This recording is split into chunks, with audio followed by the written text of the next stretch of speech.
And because in the election of 1912, the Republican Party was so fragmented, the Democratic candidate, Woodrow Wilson, governor of New Jersey, wins 400 and some electoral votes to just 88 for former President Roosevelt and only 8 for the current president.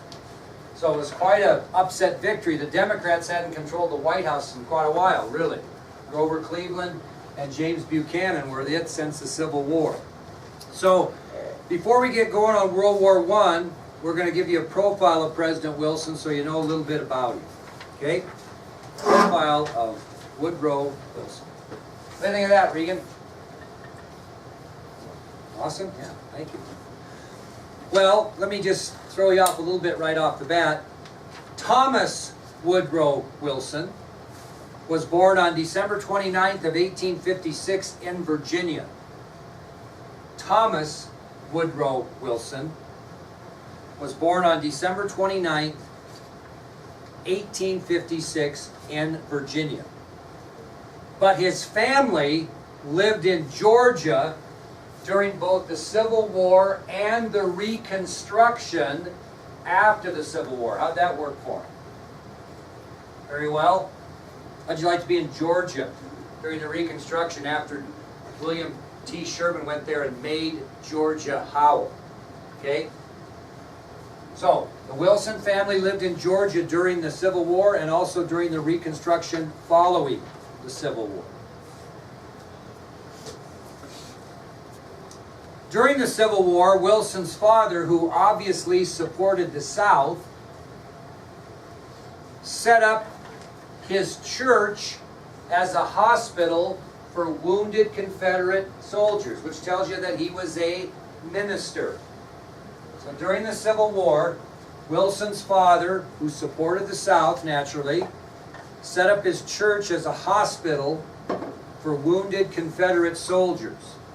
So we know that Wilson's father was a minister.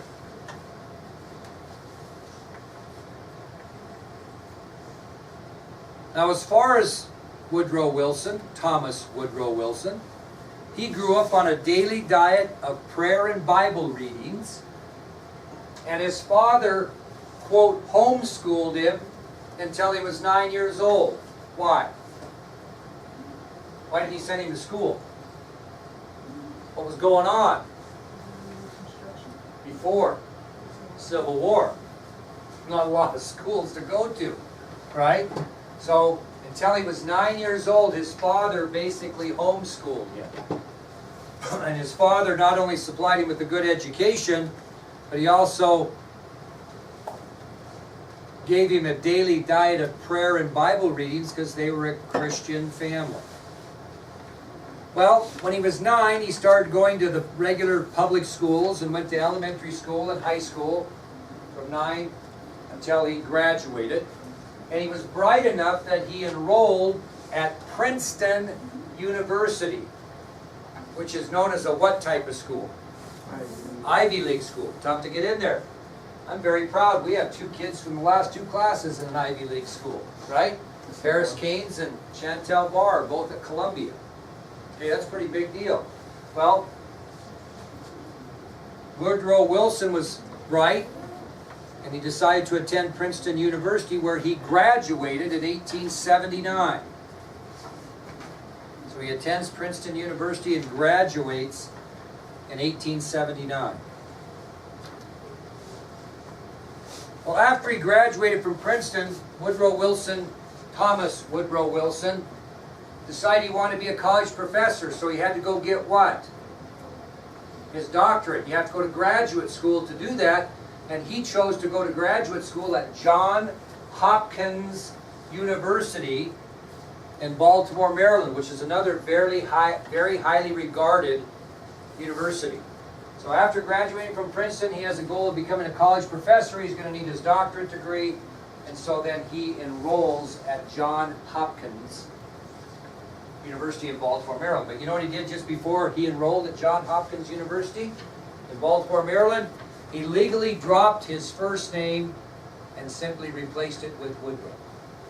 So he dropped his first name, Thomas, just before he enrolled at Johns Hopkins University in Baltimore, Maryland, and simply went by Woodrow. During his time at Johns Hopkins University, Wilson studied history and political science, and he wrote his first book entitled Congressional Government, a Study in Politics. We'll pass that around so you can see it. Unfortunately, that's not a first edition, first printing. That was a reprint in the 80s, 1980s. But at Johns Hopkins University, Wilson studied history and political science and wrote his first book, which was entitled Congressional Government, a Study in American Politics.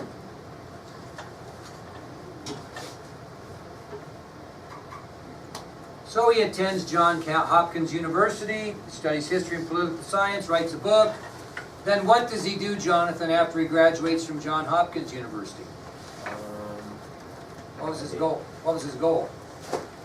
Why did he get it? Why did he go to graduate school? To become a professor. Yeah, where do you think he went to become a professor? The first school. Back to Princeton University. So he goes back to Princeton University and becomes a college professor. That was his goal. So after his graduation from Johns Hopkins University, Woodrow Wilson returns to Princeton University as a college professor.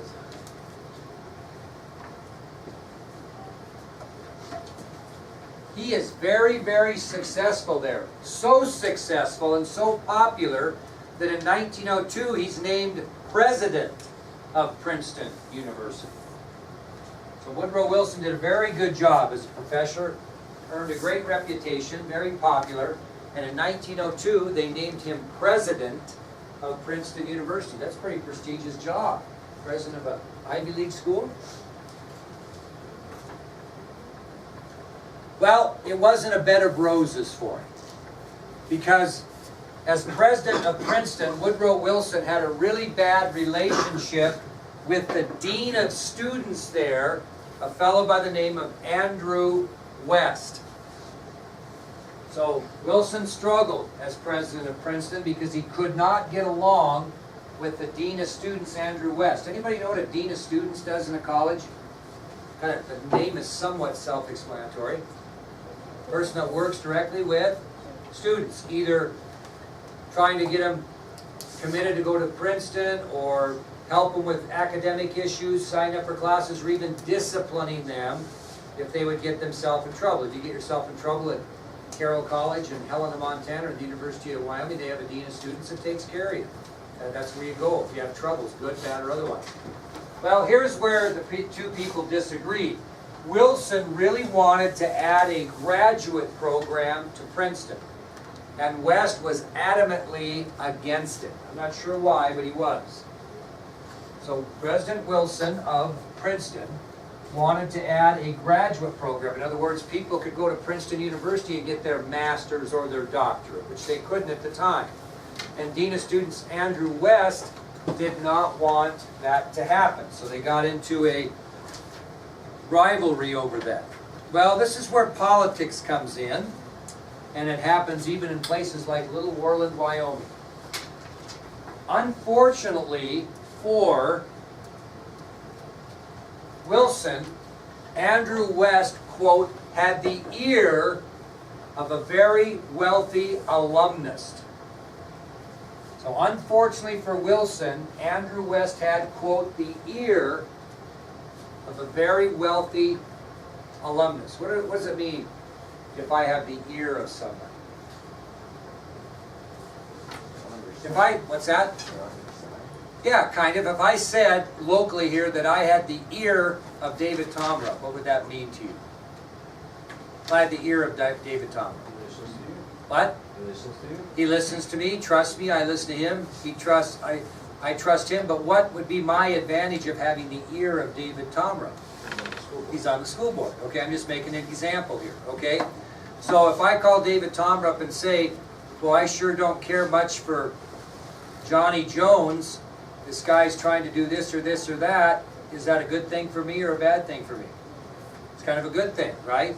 So what happened here, what's the advantage of having the ear of a very wealthy alumnus? Huh? He has money. And what might he do with that money? What? Well, okay, let me rephrase this. So, Craig Bowl, the football coach at the University of Wyoming, I think makes about $1.3 million a year. Every time they cut a program in agriculture, they cut the golf program or whatever, people say what? My God, you're paying your football coach $1.3 million and you're cutting the ag program? And what do they always come back by saying to justify that? The money they pay him with, most of it comes from wealthy alumni who do what? Donate money to athletics. Izzy might understand this a little better because she's a Montana girl also. Carroll College won 5 national football championships in the last 15 years. 5 national championships. The football coach at Rocky Mountain College, my alma mater, probably makes about $65,000 a year. The football coach, Mike Van Diest, before he retired this last year, was making $150,000. Why was he making so much money in a private Catholic school than the football coach at Rocky at a private Methodist school? Where were they getting that money to pay him? Alumni. If you win, people give you money. Well, you're on the right track, and Mackenzie, you kind of had it. Okay? What happened is this wealthy alumnus that Andrew West had the ear of put in his will that when he died, he was going to leave Princeton University a substantial amount of money. Okay? This very wealthy alumnus made it public that he put in his will when he died, he was going to leave a substantial amount of money to Princeton under one condition. What would that be? Andrew West has this guy's ear. What's the condition? I'll leave you all this money after I die well, let's get more specific. If Woodrow Wilson resigns and Andrew West is named the new president. So, you're almost right, Mackenzie. Paid is kind of true, right?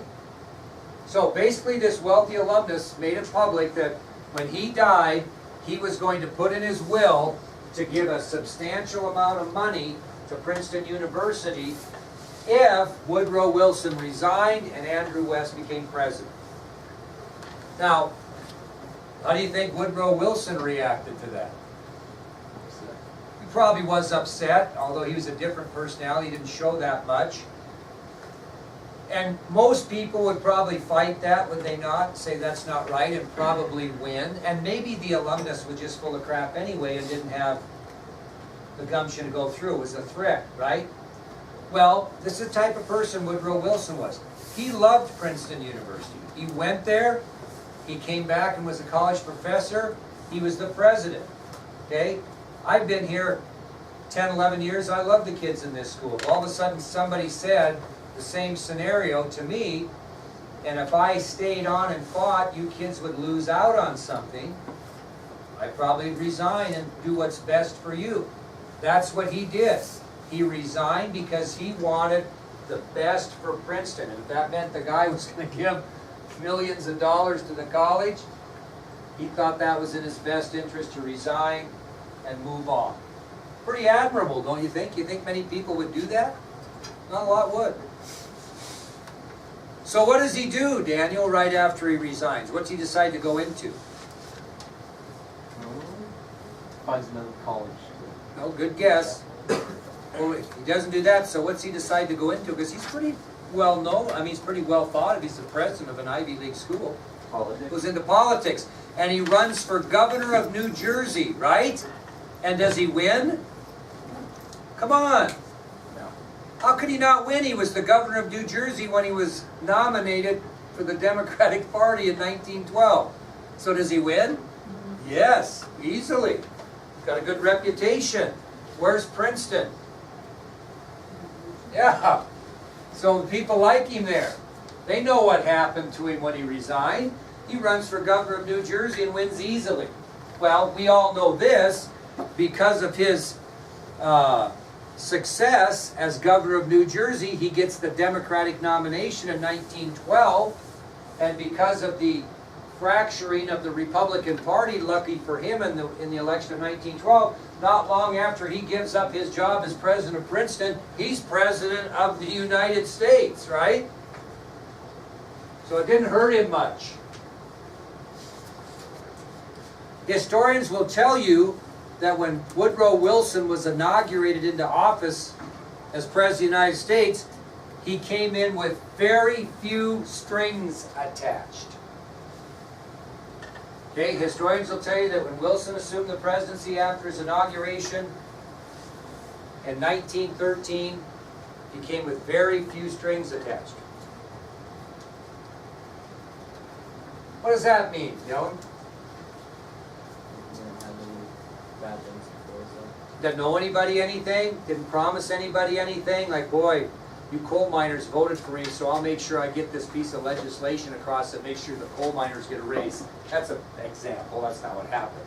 But when you come with no strings attached, if I'm just making this up, if the superintendent job opened up in this district, do you think that you would have some interest from the other administrators that are principals now that would like to be superintendent? I'm sure you would, okay? You'd probably have some elementary principals interested. You probably would have some high school people interested. I'm just making, I don't know, I'm just putting a scenario together. But do you think some of those people might have some strings attached? If you're an elementary principal, what are the elementary teachers thinking? Well, if he's superintendent, he will favor the elementary. Or maybe if a high school principal wanted to be the superintendent, he had 5 or 6 influential friends in town, and again, I'm just making this up, because I don't know.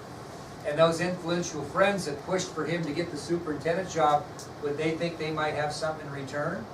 So if you were going to hire a person to be the superintendent in a district like this that had no strings attached, who would you hire? Somebody from in the district? From the outside, that comes in with no ties at all to Warwick. That'd be a person who would come in with no strings attached. So hopefully that kind of makes sense. Now, Wilson comes in, unfortunately, less than 2 years after he's inaugurated into office. What breaks out? World War I. And that's where we'll continue on tomorrow. Okay? Fine job, fine job, fine job. Okay.